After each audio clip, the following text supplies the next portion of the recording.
Beleza, minha gente? Vamos lá para a gravação de mais uma questão da questão de física, da prova de física e química, né? Do Exame Nacional Português de 2022. Então, uma questão do exame 2022 de física, né? Então, ele fala para nós o seguinte: a erupção de um vulcão pode liberar energia suficiente para vaporizar a água de um lago.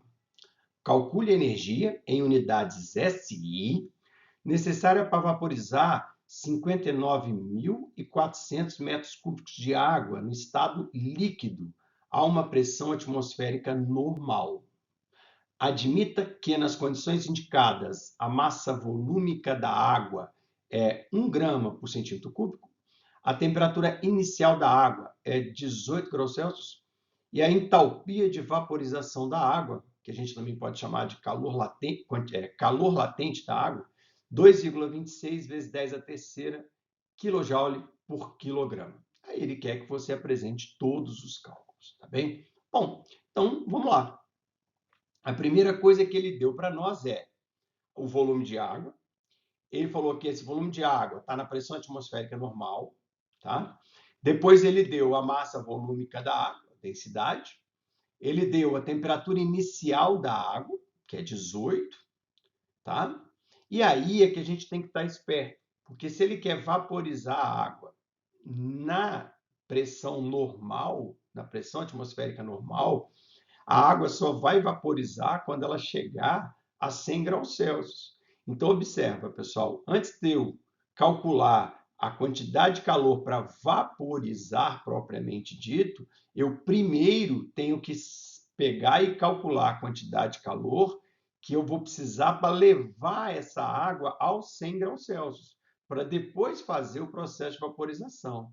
Então, eu vou ter duas etapas. Eu tenho que calcular essa primeira quantidade de calor e depois calcular essa segunda quantidade, e aí a energia necessária seria a soma dessas duas quantidades, beleza? E ele deu, então, ali a entalpia de vaporização, tá bom? Então, vamos lá ver como é que desenrasca isso. A questão é relativamente tranquila, só tem que tomar cuidado aqui com as unidades. Bora lá.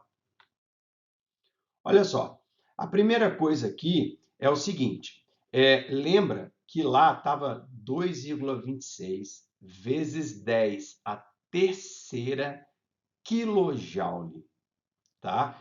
E quilo é 10 a terceira, então 10 a terceira com os 10 a terceira fica 10 a sexta, joule por quilograma, tá? Ah, mas por que você colocou assim? Porque ele quer em unidades do sistema internacional, e a unidade do sistema internacional não é quilojoule, a unidade do sistema internacional é joule, tá bem? Bom, depois ele deu para a gente a capacidade térmica mássica da água lá nas constantes no início da prova. Sem isso aqui eu não faria a questão.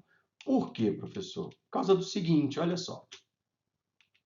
Eu vou ter essa quantidade de calor, que a gente chama de quantidade de calor sensível, que é aquela quantidade que promove a mudança de temperatura sem mudar a fase da substância. E nós teremos essa quantidade de calor latente, onde eu não tenho mudança de temperatura, mas eu tenho mudança na fase da substância. Então, muda a fase, não muda a temperatura, quantidade de calor latente, tá? E aí, repara, a energia liberada, a energia que a água vai precisar de absorver para fazer esse processo, é a soma desse valor com esse. Como é que se calcula a quantidade de calor latente? M vezes L. Como é que se calcula a quantidade de calor sensível? M, Czinho, que é a capacidade térmica máxima, vezes o delta-teta, a variação de temperatura, tá?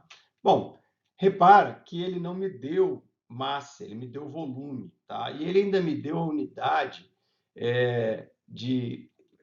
digamos assim, a relação é 1 grama de água corresponde a um volume de 1 centímetro cúbico.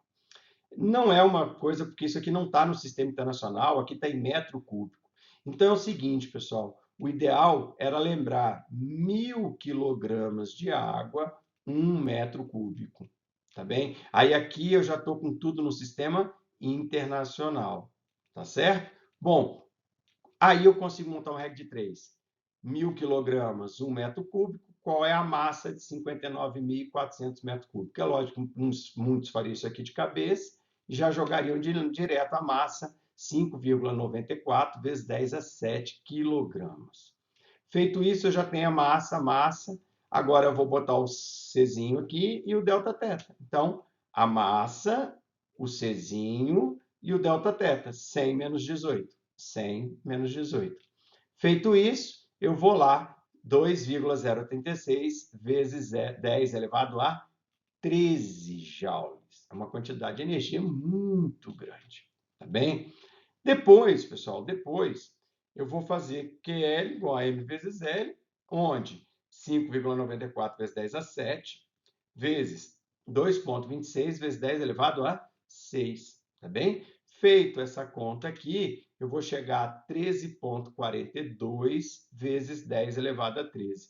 Eu deixei 10 a 13 aqui, porque aqui já está 10 a 13, só para ficar mais fácil, que dá praticamente para somar aqui de cabeça, sem precisar nem levar para a calculadora. Vai dar ou 2,036 vezes 10 a 13, e aqui 13,42 vezes 10 a 13. Fazendo essa conta, você vai ter aqui simplesmente 1, na verdade vai dar 15, mas aqui eu já acertei a casa. 1,55 vezes 10 elevado a 14 joules, que é a resposta certa aí da nossa questão, beleza? Então, tem aqui algumas voltas, algumas contas, mas nada também de muito difícil. Tem que prestar atenção na unidade aqui para não fazer besteira. Essa quantidade de calor latente, ela normalmente, quando trata-se de água, ela tem valores maiores do que a quantidade de calor sensível. Mais difícil promover a mudança de fase do que promover a mudança de temperatura. Beleza? Bom, e vamos para a próxima parte. Bora lá. Agora, na segunda parte aí, questão... Na verdade, essa questão 5, ela misturava itens de química com itens de física. E aqui eu só resolvi os itens de física, né? Para prever erupções vulcânicas, os cientistas monitorizam a atividade sísmica com sismógrafos. Os sismos geram, entre outros tipos de ondas transversais S e ondas longitudinais P. O epicentro de um sismo ocorre a 3.220 quilômetros de uma estação sismográfica, sendo as ondas S detectadas 4,8 minutos depois das P's. Então, repara que a S demora mais e a P demora menos. Então, a informação que eu vou tirar aqui é essa. A distância percorrida pelas ondas, 3.220 quilômetros, e a diferença de tempo daquela que demora mais, que chega depois, que é a secundária, menos a primária, 4,8 minutos, tá bem? E aí, o que acontece? Ele ainda fala, admita que a propagação é em linha reta e que as ondas P e S se mantêm com a velocidade constante e retilínea, digamos assim. A velocidade de propagação da onda P é 8 km por segundo. Qual é a velocidade da onda S? Qual a alternativa aqui que me dá a velocidade da onda S? Tá? Como é que nós vamos fazer isso? Tranquilo, tranquilo mesmo. Bora lá. Bom, eu posso aqui pensar até direto no conceito de rapidez, né? A rapidez seria a distância percorrida dividido pelo tempo, tá? Como se é linha reta. No caso aqui, a velocidade e a rapidez vão dar a mesma coisa, tá? E aí, repara, o tempo seria a distância dividido pela velocidade. Só que eu tenho dois tempos, porque eu tenho duas velocidades e uma mesma distância. Então, automaticamente, eu vou ter o tempo da secundária, que é maior, e o tempo da primária, que é menor, sendo que a diferença entre eles é 4,8 minutos.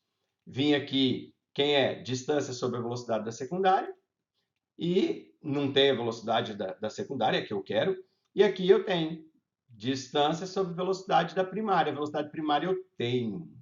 A velocidade da primária é 8 km por segundo, tá bem? Feito essa conta aqui, 3.220 dividido por 8, eu vou achar 402,5 segundos. E aí, o que eu vou fazer? Para eu poder colocar isso e isso aqui, eu tenho que passar 4,8 minutos para segundo. Um minuto tem 60 segundos, então é só tirar o minuto daqui, botar 60 segundos, 4,8 vezes 60, tá bem? E aí, feito isso, eu vou substituir o ΔTS e o ΔTP, tá? O S é 3.200 sobre o S e o TP, 402,5 segundos. Esse menos passa para cá, fica mais, fica 288 mais 402, você vai ter 690,5, e aí você pode botar esse VS para cima e esse 690 para baixo. Vai ficar 3.220 dividido por 690. Automaticamente, minha gente, você encontrou a velocidade das ondas secundárias, 4,7 km por segundo. Beleza? Valeu, galera. Até a próxima questão. Tchau, tchau.